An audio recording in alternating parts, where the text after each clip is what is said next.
and an optimist, a combination, Jack thought, that must be a job requirement for bail bondsmen.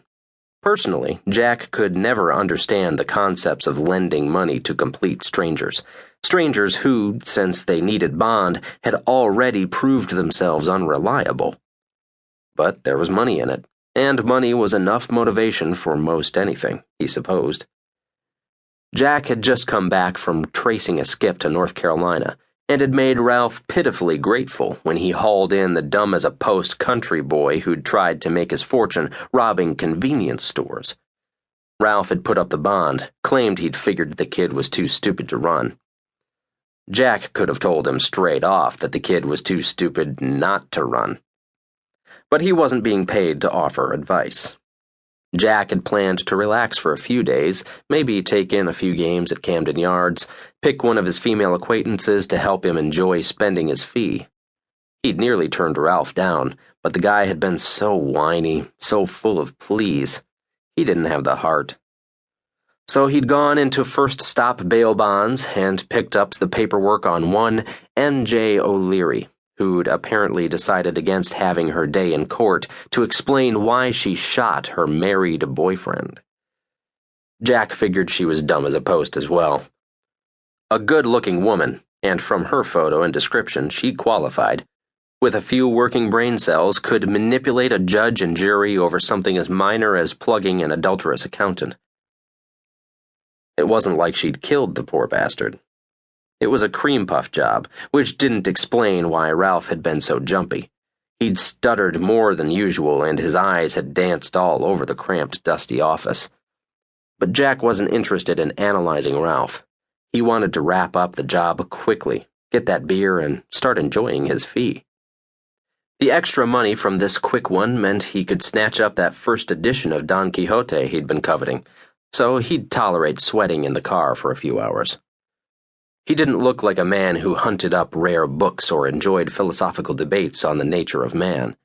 He wore his sun-streaked brown hair pulled back in a stubby ponytail, which was more a testament to his distrust of barbers than a fashion statement, though the sleek look enhanced his long, narrow face with its slashing cheekbones and hollows.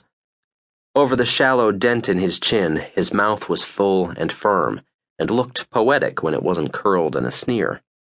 His eyes were razor-edged gray that could soften to smoke at the sight of the yellowing pages of a first-edition Dante, or darken with pleasure at a glimpse of a pretty woman in a thin summer dress.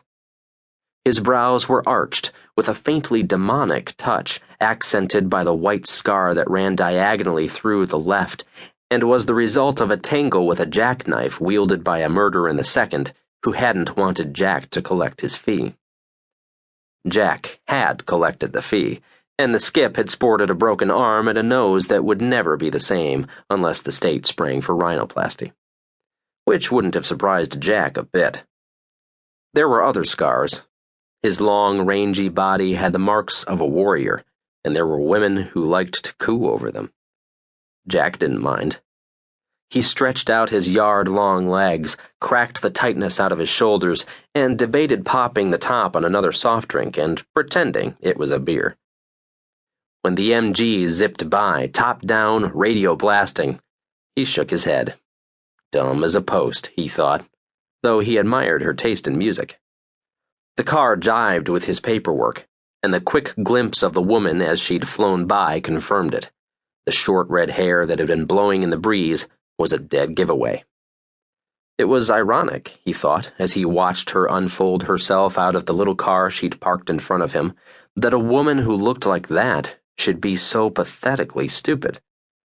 He wouldn't have called her easy on the eyes. There didn't look to be anything easy about her. She was a tall one, and he did have a weakness for long-legged, dangerous women. Her narrow teenage boy hips were hugged by a pair of faded jeans that were white at the stress points and ripped at the knee. The t-shirt tucked into the jeans was plain white cotton, and her small, unhampered breasts pressed nicely against the soft fabric. She hauled a bag out of the car, and Jack received an interesting view of a firm female bottom in tight denim. Grinning to himself, he patted a hand on his heart. Small wonder some slob had cheated on his wife for this one.